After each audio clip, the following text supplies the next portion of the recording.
The story of a young woman named Tonia, a woman who seems to have it all together. She's the proud CEO of Pearls and Chic, a company she built from scratch, creating luxury gift boxes for clients. On the outside, she looks successful, but inside, she carries a heavy burden of her father's never-ending expectations. One morning, as she's on her way to the office, her father calls. His voice is stern, sharp like a whip. "Are you still on the road at 9 o'clock? Is this how you run a company? And you called yourself a CEO?" Tonia tries to explain that she worked late throughout the night, but nothing ever pleases him. For her father, success is never enough. He demands perfection, and every call feels like a reminder that she's falling short. At the office, she walks into another surprise.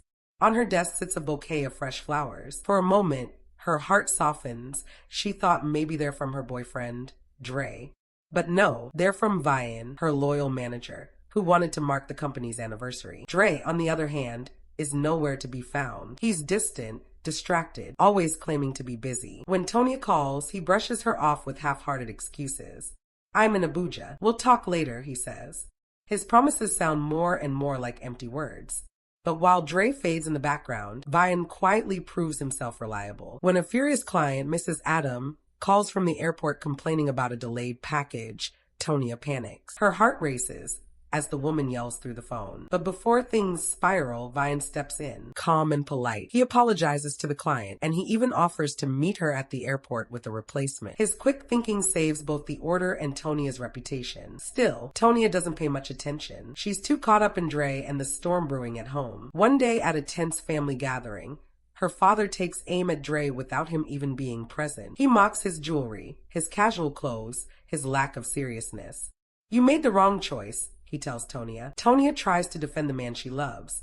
Dre hasn't been showing up. Not for her, not for their relationship. And the more her father speaks, the more those doubts grow louder. Back at work, Vi notices everything. He sees the weight Tonia carries, the endless judgment from her father, the disappointment from Dre, the stress of running a business. He doesn't say much, but his steady presence is always there. Unlike Dre, he shows up. But Tonia can't see it yet. Her walls are high, her heart guarded. For now, she's still trapped in the cycle of trying to please her father and hold on to Dre, even as everything around her begins to crumble. For weeks, Tonia tries to hold everything together, from her struggling business to her demanding father and her crumbling relationship with Dre. But no matter how hard she tries, the cracks keep widening. One evening, after another round of missed calls and excuses, she finally confronted Dre and said,